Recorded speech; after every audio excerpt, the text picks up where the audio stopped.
ප්‍රජනක සෞඛ්‍ය ගැන අප සමාජයේ කතාබහ වෙන්නේ ඉතා අඩුවෙන්. මෑතකදි කළ අධ්‍යයනයන්ට අනුව කාන්තාවන්ගෙන් 66%ක්ම ඔසප්වීම ගැන දන්නේ තමන්ගේ මල්වරවීමෙන් පසුවයි. ඒ වගේම ඔසප් චක්‍රය ගැනත් හරි අවබෝධයක් බොහෝ පිරිසකට නැහැ. සංස්කෘතික සීමාවන් නිසා ප්‍රජනක සෞඛ්‍ය ගැන ඇති දැනුමේ මතිකම මෙයට හේතුවක්.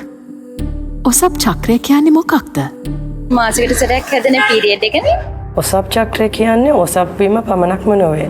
එය මාසයක් තිස්සේ කාන්තාවකගේ ශරීරයේ සිදුවන ක්‍රියාවලියක්. එහිදී ශරීරයේ ඇතිවන හෝමෝන වෙනස් වීම නිසා කාන්තාවගේ එදිනෙදා ක්‍රියාකාරීත්වයට, මානසික තත්ත්වයට, ඒ කියන්නේ මූඩ් එකට බලපෑම් සිදු වෙනවා. මම වැඩි කතා කරන්න කැමතියි. ලොකු දැනුමක් නැහැ. ඔසප් චක්‍රය සමාජයේ විවෘතව කතා බහ කරන මාතෘකාවක් නොවන නිසා ඒ පිළිබඳව සමාජයේ දැනුවත් කිරීම ඉතාමත් වැදගත්.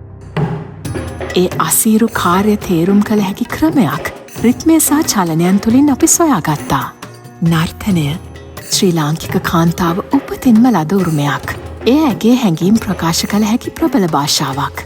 මේ සඳහා කොළඹ සෞන්දර්ය කලා විශ්වවිද්‍යාලයේ නර්තන රංග කලා ඉතිහාසය හා සිද්ධාන්ත අධ්‍යයන අංශයත් සමඟ අපි එකතු වුණා. අයිබෝන්.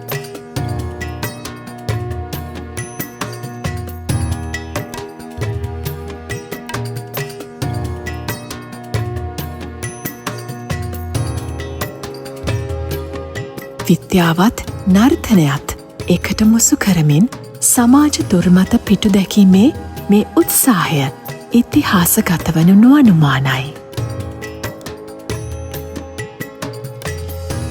මෙය ප්‍රාසාංගික ඉදිරිපත් කිරීමකට එහා යමින් කාන්තාවට තම සිරුරේ අසිරිමත් බව තේරුම් ගන්වන කතාවක්.